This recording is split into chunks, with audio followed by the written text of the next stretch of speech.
अभी के अपने चैनल हाई लेवल स्टडी का फिर से स्वागत। जैसे कि आप लोग पता है कि आपकी जो एग्ज़ाम है 24 मार्च से स्टार्ट है, ठीक है। तो आपका हिंदी वेरी मोस्ट इंपॉर्टेंट है। इम्पॉर्टेंट क्यों है? क्योंकि मेरे पेरेंट्स, अगर आप हिंदी में फेल हो जाते हैं तो सभी सब्जेक्ट में आपका फेल माना जाता है। तो इसलिए आप हिंदी हमारी मातृभाषा है, तो हिंदी को अच्छी तरीके से पढ़ना आपका कर्तव्य है, ठीक है। तो मेरे पेरेंट्स, इसमें आपको क्या बताएंगे, हम 23 उन महत्वपूर्ण प्रश्नों को बताएंगे जो आपके एग्ज़ाम में ज़रूर से ज़रूर आएंगे, क्योंकि ये प्रश्न एग्ज़ाम में बहुत बार आए हुए प्रश्न हैं और इन प्रश्नों को पढ़ना आपके लिए महत्वपूर्ण हो जाता है। चलिए स्टार्ट करते हैं मेरे पेरेंट्स। उससे पहले आप जान लीजिए कि आपकी लिंक डिस्क्रिप्शन में टेलीग्राम चैनल की दे दी गई है, वहाँ से टेलीग्राम चैनल पे आप लोग जुड़ सकते हैं, ठीक है। चलिए कक्षा 12 विषय हिंदी के 23 मोस्ट इंपॉर्टेंट बहुविकल्पी प्रश्न की बात करेंगे, ठीक है। चलिए देखिए, पहला प्रश्न क्या है। आदिकाल का नाम अपभ्रंशक दिया है, किसने दिया है? जो आदिकाल का मान है, अपभ्रंशक किसने दिया? देखिए 4 ऑप्शन आपको मिलेंगे, मिश्र बंधु, राहुल संस्कृतायन, महावीर प्रसाद द्विवेदी या चंद्रधर शर्मा गुलेरी। तो किसने दिया है? चंद्रधर शर्मा गुलेरी ने दिया है। चलिए, वीर रस की कृति है, वीर रस की कृति क्या है? तो वीर रस की कृति क्या है हमारी, किसकी है? बिहारी सस्सई की, सूरसागर की, शिवा बावनी की या प्रिय प्रवास की? तो वीर रस की जो कृति है मेरे पेरेंट्स, वह है शिवा बावनी की है, ठीक है। किसकी है? शिवा बावनी की है, ठीक है। रीतकालीन कवि हैं, इनमें से रीतकालीन कवि कौन है? केशव दास हैं, जयशंकर प्रसाद है, तुलसीदास हैं या जगन्नाथ रत्नाकर हैं? तो इसमें से जो हमारे रीतकालीन कवि हैं वो केशव दास जी हैं, ठीक है। चलिए आगे आपको बताते हैं, भक्ति काल की कृति कौन सी है? भक्ति काल की कृति, देखिए इसमें 4 कृति आपको दी है, साकेत, पार्वती मंगल, कामायनी या पृथ्वीराज रासो। तो इसमें अगर हम पूछे भक्ति काल की जो कृति है किसकी, कौन सी है, तो भक्ति काल की कृति हमारी पार्वती मंगल है, ठीक है। चलिए, भारतेंदु युग की रचना है, भारतेंदु युग की रचना क्या है? प्रेम माधुरी, ठीक है। चलिए, प्रेम माधुरी के रचयिता हैं, प्रेम माधुरी के जो रचयिता हैं कौन है? हमारे भारतेंदु हरिश्चंद्र जी हैं, ठीक है। चलिए, कविता वाहिनी के संस्थापक थे, कविता वाहिनी के संस्थापक कौन थे? तो देखिए इसमें भी आपको 4 ऑप्शन मिलेंगे। पहला ऑप्शन क्या है? प्रेमचंद्र, ठीक है। दूसरा क्या है? भारतेंदु हरिश्चंद्र। तीसरा क्या है? जयशंकर प्रसाद। चौथा क्या है? महावीर प्रसाद द्विवेदी। तो इसके आंसर की बात करेंगे, आंसर क्या है? भारतेंदु हरिश्चंद्र, ठीक है। जगन्नाथ रत्नाकर की कृति किसकी है? जगन्नाथ रत्नाकर की कृति कौन सी है?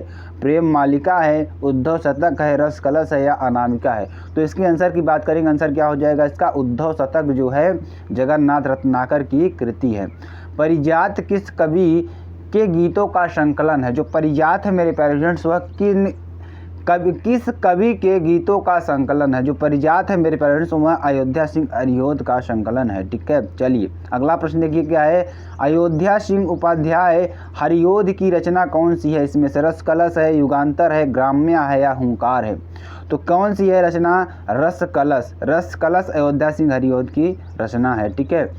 कवि हरिओद का रस कौन सा है? कवि हरिओद का रस कौन सा है? अगर यहाँ पर आंसर की बात करेंगे, श्रृंगार रस का है, ठीक है। चलिए, वैदेही वनवास के रचयिता का नाम लिखिए, वैदेही वनवास के रचयिता का नाम क्या है? देखिए 4 ऑप्शन इसमें आपको भी मिलेंगे, हरिओद, जयशंकर प्रसाद, सूर्यकांत त्रिपाठी, निराला, मैथिली शरण गुप्त। अगर इसमें आंसर की बात करते हैं मेरे पेरेंट्स, का आंसर क्या हो जाएगा? हरिओद जी हैं, ठीक है। चलिए, अगर आपको अच्छी तरीके से समझ में आ जाए तो चैनल को लाइक कर सकते हैं, शेयर कर सकते हैं, कमेंट कर सकते हैं, क्योंकि बहुत ही अच्छी तरीके से आपको बताने का प्रयास किया जा रहा है, ठीक है। चलिए, चित्राधार काव्य की भाषा है, चित्राधार जो काव्य की भाषा है कौन सी है, ठीक है। तो देखिए यहाँ पे 4 ऑप्शन आपको मिलेंगे, अवधी, ब्रज, कन्नौजी, भोजपुरी। तो यहाँ पे आंसर की बात करेंगे तो ब्रज भाषा होगी, ठीक है। चलिए, यशोधरा के रचनाकार कौन है? यशोधरा के रचनाकार कौन है?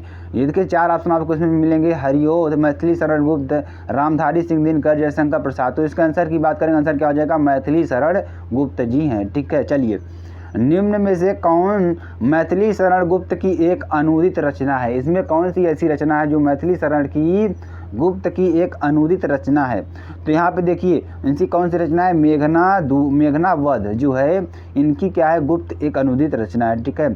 मैथिली शरण गुप्त द्वारा रचित कृति कौन सी है? मैथिली शरण गुप्त द्वारा जो इसमें रचित कृति है कौन सी है? अतिमा, ठीक है, अतिमा इनकी कृति है। चलिए, कवि पंत समाजवाद की ओर उन्मुख हुए, जो कवि पंत थे समाजवाद की ओर कब उन्मुख हुए? वही स्वर्णधूलि में, ठीक है। कब?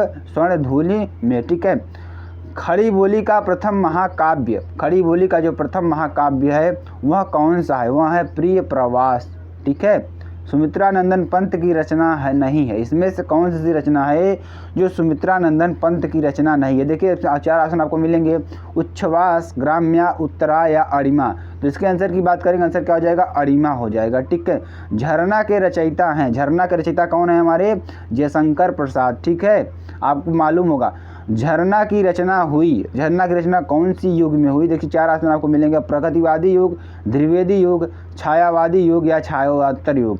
तो इसमें आंसर की बात करें, आंसर क्या हो जाएगा? छायावादी युग में हुई। तो मेरे प्यारे वीडियो कैसी लगी कमेंट से बता सकते हैं। फिर मिलते हैं नेक्स्ट वीडियो में नए टॉपिक के साथ। तक के लिए जय हिंद, जय भारत।